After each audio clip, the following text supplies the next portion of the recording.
What is up, guys? It is Styx here, and today I'm doing the long-awaited Finnala build. It is the one that came last in terms of voting, but I do have some avid players who have been asking me to do it, so here it is.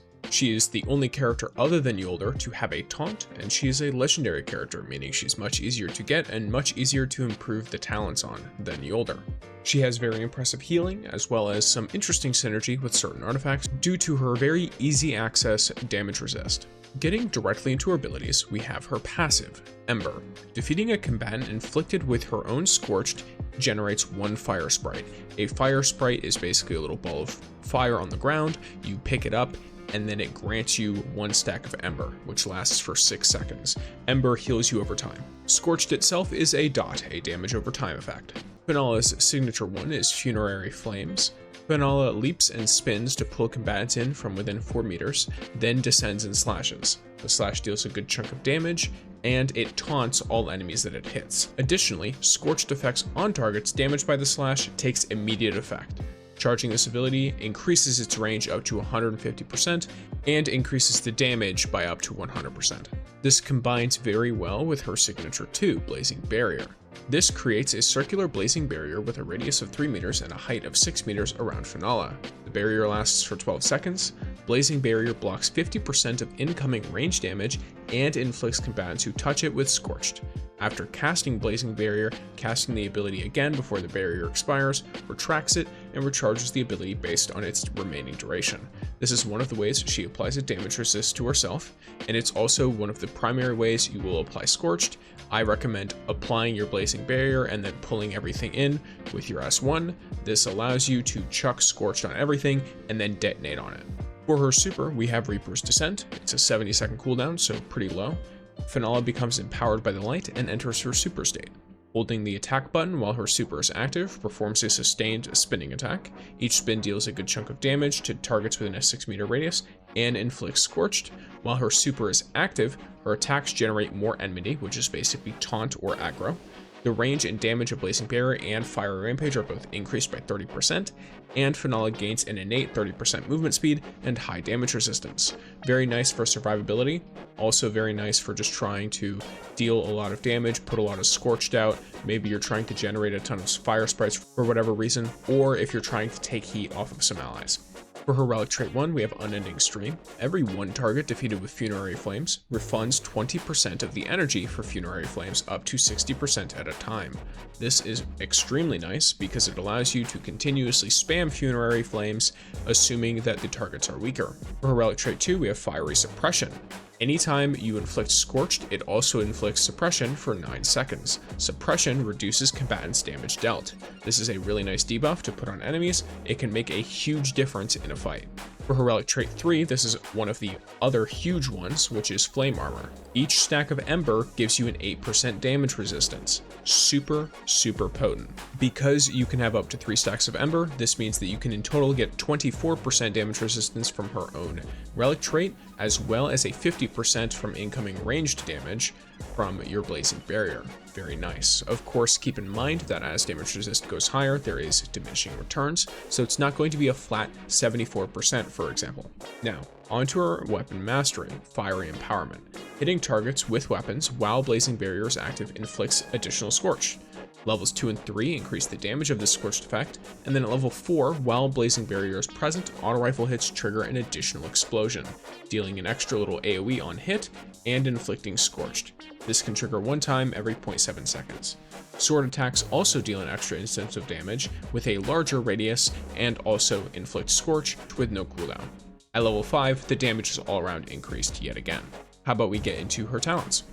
For talent 1, when the Descent and Slash from Funerary Flames hits a target inflicted with your own Scorched effect, she recovers health and generates an extra fire sprite. This one is extremely useful in my opinion. This is really good at keeping that uptime on Ember, which is something really important to synergize a lot of things with her kit. If you don't keep Ember up, if you don't keep getting fire sprites, you really just aren't playing a character, in my opinion. So this is a very important thing to have. For talent 2, Fanning the Flames, Funerary Flames deals 30% more damage, and its pull effect inflicts an additional 1 stash of Scorch, always nice. For talent 3, reduces the charge time of Blazing Barrier to 10 seconds. Keep in mind, the original charge time is 14 seconds, so this is very impactful, and in my opinion, a really nice one, because Blazing Barrier is what we build a lot of our stuff around. Talent 4, Kindled Blaze, increases the max number of Scorch stacks to 9, always going to be nice, just extra dot damage. Undying Ember increases the duration of Ember from 6 seconds to 10 seconds. Super good, especially for keeping the uptime on our passive damage resist from our route trait. And then talent 6, reaching max stacks of Scorched with weapon hits, removes all Scorched attacks and immediately inflicts the remaining damage all at once and trigger an explosion, which deals solar damage equal to 20% plus the Scorched remaining damage to all combatants within a 4-meter radius. This effect can trigger up to once every 0.7 seconds. This one, really nice for damage. Of course, the thing you're mostly playing Finnala for, I imagine, is not damage, but this is a good way to supplement her kit with some extra damage, which is not going to hurt her in any way, especially on bigger enemies. Before we get into the artifacts, subscribe to the channel if you're interested in this kind of stuff. It's the best metric to tell me what you're interested in, and it helps the channel a lot. Now, I've heard a lot of interesting things with Finnala. I've heard of potentially building her all for damage resist, in which case, from what I can tell, you would pick something like Unrelenting Subgravity, which causes you to take less damage while airborne. You would then combine this with Unrelenting Evolution, so that anytime you get a damage resist, which as far as I'm aware could include something like your stack of Ember or the Subgravity. I'm not 100% sure about the Blazing Barrier, because if that works like Resolute Conjunction, it does not apply, so keep that in mind. And then you would run something like Courageous Planetesimal, which causes casting any ability to grant an extra damage bonus. This would be really nice. Or potentially Talisman of Unity if you wanted to be more support focused, because your Ember will be healing other people who pick up your fire sprites.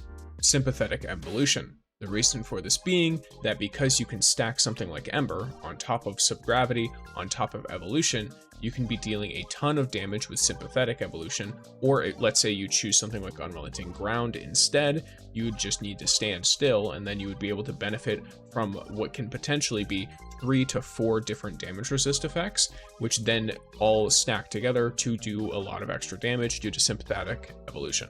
A setup that, from what I could tell, was more common was something like this, which is Ring of Abundance, which grants extra potency to healing and overshields received, Ring of Conversion, which converts overflow healing specifically from your abilities into an overshield that lasts 6 seconds, then Ring of Courage, which causes you to take less damage, extra damage resist, and deal more damage while protected by an overshield. This works because Ember is consistently healing you, which means you're consistently refreshing your overshield, so your overshield uptime is actually very high as long as you're consistently in combat. And Ring of Courage is only going to matter if you're consistently in combat, so it benefits itself here. And then you would combine all of that with Ring of Reflection for the same reason I mentioned before. Because your overshield is consistently refreshing itself, it's going to stay pretty much topped up all of the time unless you're actively being shot at, which means you get benefit from this damage bonus whenever you're dealing big damage during a boss phase, or in most of the content anyway. The substats I would recommend going into here. Healing bonus is going to be very nice. You don't necessarily need to go all in on it, but it's there. Weapon enhancement is going to be your primary source of damage, as well as solar boost, signature boost, ability strength, and super boost. Defense boost will increase your damage resistance. Melee damage resistance is probably the most important resistance stat you can build in my opinion. And then things like health boost and shield boost are going to help you in general. For her Lightland companions, I'm going to recommend going with Wolf for the 5% solar damage. It's very nice. Her own innate just increases her health, so it's not really something super big. And then for your other option, I would recommend going with Umeko for the increase the duration of debuffs afflicted. If you don't have her, you could go with Atal to increase the duration of your buffs applied, but it's a less significant setup. A potential niche option that is still useful is if you're running the overshield setup, you could run a control extension on Rossi 11. This will increase the healing and overshields that you receive. For her weapons, I've seen people run her with Sweet Business, but I personally don't have one, so I can't comment on it. So I'm going to say, as your primary weapon, you should choose a Sworn Oath, ideally with Trinket Air, and then Ensured Yields. I have Time Marches on. You could also run Fraternity in the first line. All that's really good.